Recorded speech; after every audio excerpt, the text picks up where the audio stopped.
thank you all for being here today, and thank you for your service.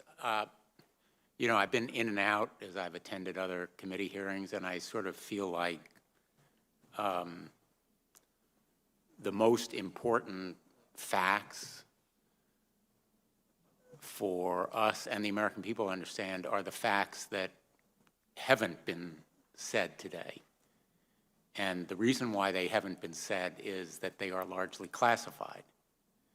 And the reason that's important is that the American people have no idea, really no idea, about the immensity of the threat in space. And I've made this comment in a classified setting, that I wish the American people could be present in this room, not this room, but the SCIF, because our adversaries know what they are doing.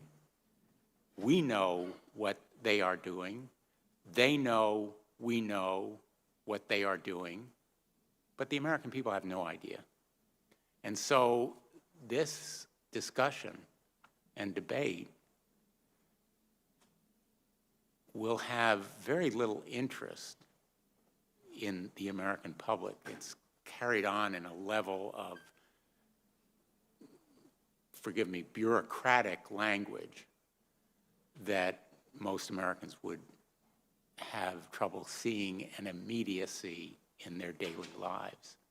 But if they were privy to what we hear, and you know it much better than we do because you live it, I think they'd be pretty alarmed. This is not by way of criticism of you, because you're living with the strictures of what is classified and not, but I think we have a real obligation to explain to the American people why space is a domain that matters, why the threats there are real and urgent, why they are growing in importance.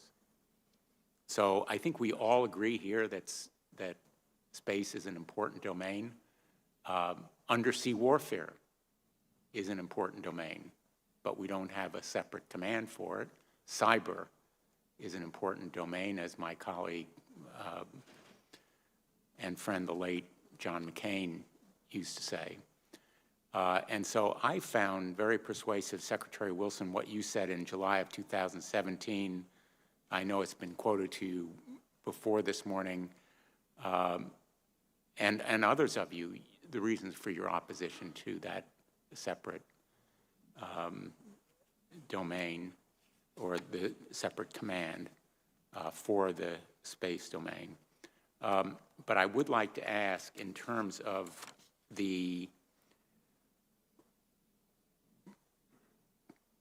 personnel issues that I think are of immediate concern to a lot of folks, this proposal would exempt Space Force civilian personnel from Title V rules and protections.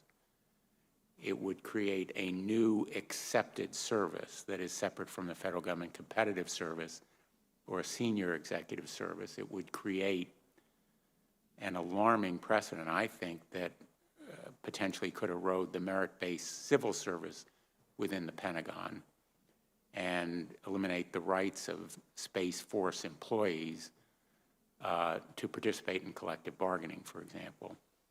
There's currently no civilian workforce that is statutorily exempt from collective bargaining rights. Can you tell me, Secretary Shanahan, why that is a part of your proposal? The Title V that you were referencing was based on the discussion we were having earlier around integration with the NRO. That's the model that they employ there. And as we think about the talent management practices that we'll need in the future, we wanted a provision for that. Much like in your reference to the undersea domain, our approach to systems engineering is the same as the Navy's undertaken. So there are a lot of examples that we're trying to draw from that have been successful. That was the nature of that insertion. Would there be protection for whistleblowers in the same way there is throughout the rest of the government? The baseline that we're coming off of is the existing personnel system. This was to incorporate, the ability to integrate with the NRO. So I would, I'd have to go back, sir, I'd have to go back and confirm that for you. But I could, If you would, that would Yeah. be appreciated. You bet. Because based on this proposal, the Secretary of Defense could terminate any Space Force employee, quote, in the interests of the United States, end quote, and as drafted, it says notwithstanding any other law, which leads me to think that they would be exempted from a lot of other protections of law and could simply be dismissed whenever you determine it's in the interests of the United States. Yeah, let me go back and confirm that that's not our interpretation.